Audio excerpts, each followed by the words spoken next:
जज एसके यादव ने कहा कि तस्वीरों से किसी को आरोपित नहीं ठहराया जा सकता। अयोध्या विध्वंस पूर्व नियोजित कोर्ट के फैसले को लेकर के बात कर रहे हैं और बड़ा फैसला था। तो आइए जल्दी से सबसे पहले आए हुए मेहमानों से तारुफ करा देते हैं।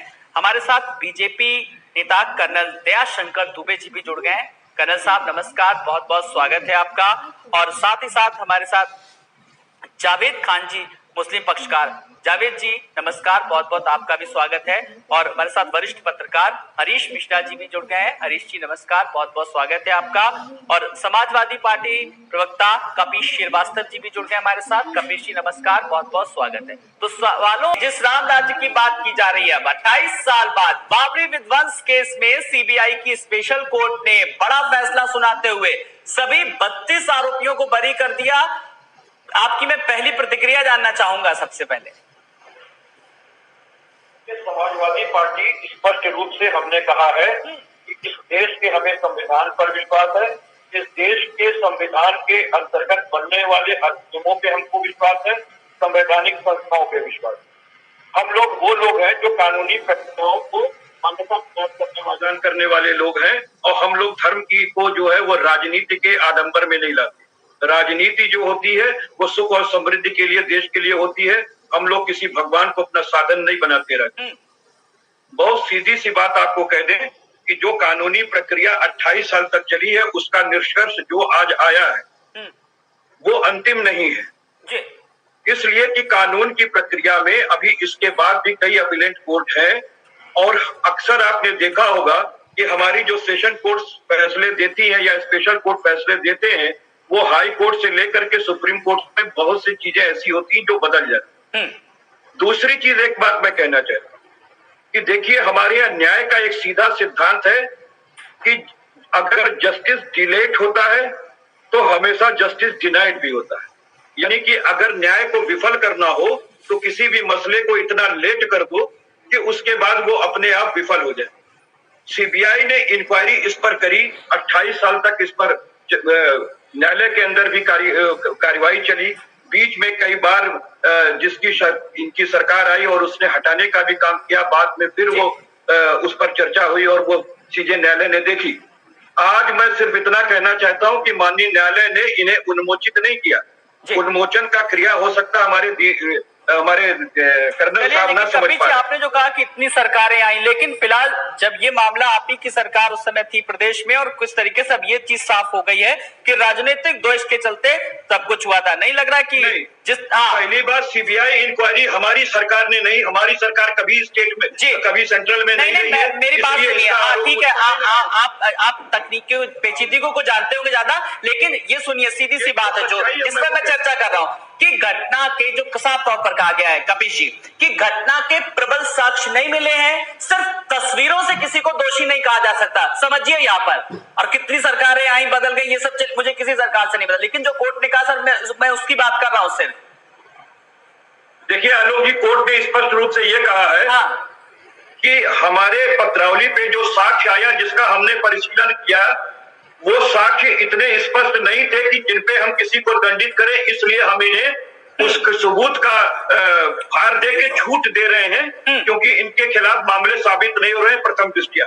दूसरी चीज मैं कहता हूं, इसमें एक उन्मोचन की कार्रवाई होती है जो पहले ही होती है। उसमें प्रथम दृष्टया जब मामला किसी पे नहीं बनता है तो उन्मोचित कर दिया जाता है। ये उन्मोचन नहीं हुआ है। अब इसके खिलाफ अपील भी हो सकती है, क्योंकि अदालत की सबकी मांग अब जोर पकड़ते जा रही है। कर्नल साहब, आपको अपनी बात रखना चाह रहे हैं, आगे के मेहमानों के पास आऊंगा। जी कमिश्नर आ रहा हूं। कर्नल साहब अपनी बात रखिए। साहब आप बात, आग्रह है, कन्फर्म करिए कि क्या समाजवादी पार्टी इस डिसीजन से संतुष्ट नहीं है, इस न्यायिक प्रक्रिया से, और यदि नहीं संतुष्ट है तो क्या आप उसी जफर जी की बात के लिए, हम जी आदर से कहते हैं क्योंकि आप लोग सब आदर वाले हैं, भाषा शुरू से सर आप वही भाषा बोलते हैं। देखिए हनुमान जी, उत्तर भी तो ले लीजिए, समझिए, मैं कई बार आपसे आग्रह किया हूं, उत्तर ले लीजिए, यही आप राम भक्त रहे हैं, मुझसे आप संतुष्ट नहीं होते, प्रश्न किया है तो उत्तर ले लीजिए, प्रश्न किया है तो उत्तर ले लीजिए, हम कार्य किया है तो उत्तर कहां है। मैं समझ सकता हूं कि विशेष का सकता है कि क्यों नहीं मेरे विपरीत जाता है, लेकिन आपने तो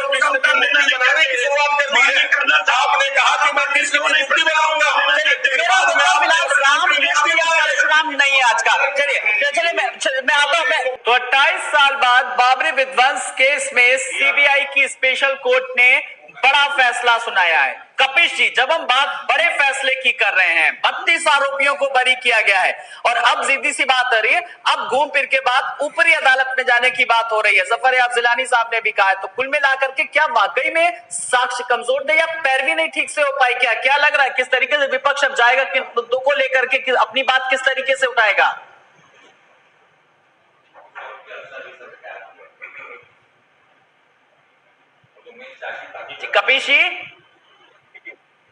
कपिश जी सुन पा रहे हैं मुझे?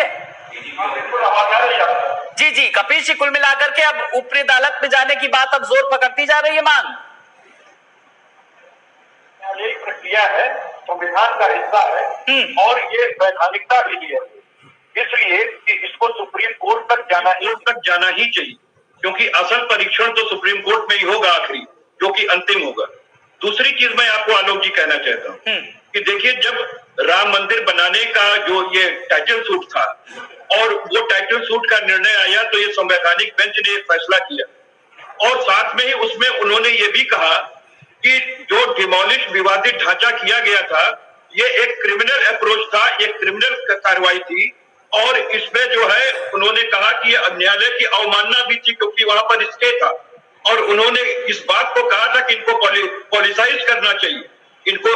तो ये सारी चीजें वो कह चुके हैं, बावजूद इसके अगर सीबीआई अदालत ने छोड़ा है ये कह करके कि सबूत उतने नहीं है, ये तो एविडेंसेस स्पष्ट है कि उस समय कौन उकसा रहा था, कौन भड़का रहा था। ये ठीक है कि वीडियो क्लिप या कुछ ऐसी क्लिपें जो कि उसी समय फॉरेंसिक होनी चाहिए थी, फॉरेंसिक नहीं हुई, अभी हाल में फॉरेंसिक की गई है, तो वो हाल की फॉरेंसिक जो टेम्परिंग की गई है वो सब कुछ दुनिया जानती है कैसे क्या होता है। तो हकीकत भी यही है। और दूसरी चीज, सीबीआई तो खुद कह रही है कि हम इस अदालत के फैसले से संतुष्ट नहीं है, हम ऊपरी अदालत कर रहे हैं ना। आज जरा खुलेपन से बताइए कौन सी हकीकत की बात कर रहे हैं जो साक्ष्यों से छेड़छाड़ को लेकर के आप बात कर रहे हैं? मैं एक बात ये कह रहा हूँ, जो उस समय के वीडियो कलेक्ट किए गए थे उनकी फॉरेंसिक अभी हाल में कराई गई, उसकी फॉरेंसिक जो है उसी तत्काल उस समय नहीं कराई गई, अब कराई गई है। दूसरी चीज ये कह रहे हैं कि सीबीआई ने कहा कि मेरे द्वारा प्रस्तुत किए गए साक्ष्य मजबूत साक्ष्य थे, न्यायालय से तथ्य की कुछ भूल हो गई है और हम उसको आधार बना करें। मैं जरा वीएचपी के पास भी आ जाता हूँ, भोलेन जी के पास, फिर मैं आऊंगा। मुझे यहाँ पे ध्यान आ गया, एक कमेंट में जल्दी से मैं आ रहा हूँ। कपिश जी भोलेन जी भी बैठे। कपिश जी, जफर याब जिलानी ने कहा है कि अदालत ने सबूतों को नजरअंदाज करते हुए निर्णय दिया, मुस्लिम पक्ष से उच्च न्यायालय में चुनौती देगा और मुस्लिम पक्ष की तरफ से पीड़ित और गवाह दोनों इस फैसले के खिलाफ अपील करेंगे। वहीं अगर बात करें असुद्दीन ओवैसी ने भी फैसले पर सवाल उठाए, तो सवाल सबने कुल मिलाकर के उठाए हैं। कपिश जी, फाइनल कमेंट में आपसे एक जी आ रहा हूं। कपिश जी आपके पास। आलोक जी, बहुत सीधी सी बात है।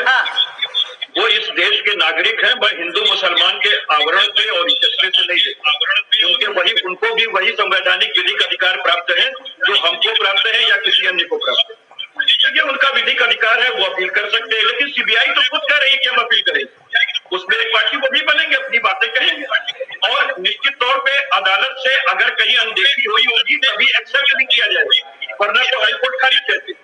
तो ये सारी चीजें अभी देखने की जरूरत है और इसमें कहीं तो राय नहीं है कि जस्टिस इतना लेट किया गया है कि वास्तव में न्याय विफल हो गया है, इसमें कहने में कोई हर्ज नहीं। जी, और पूरे देश में देरी की बात की जा रही है। भोलेन जी, सवाल ये है कि जो सवाल मिलाकर के आज बीजेपी नहीं बल्कि कहा जाए कि अगर बात करें पूरी आपके नेता ने पूरी बीजेपी बरी हो गई है।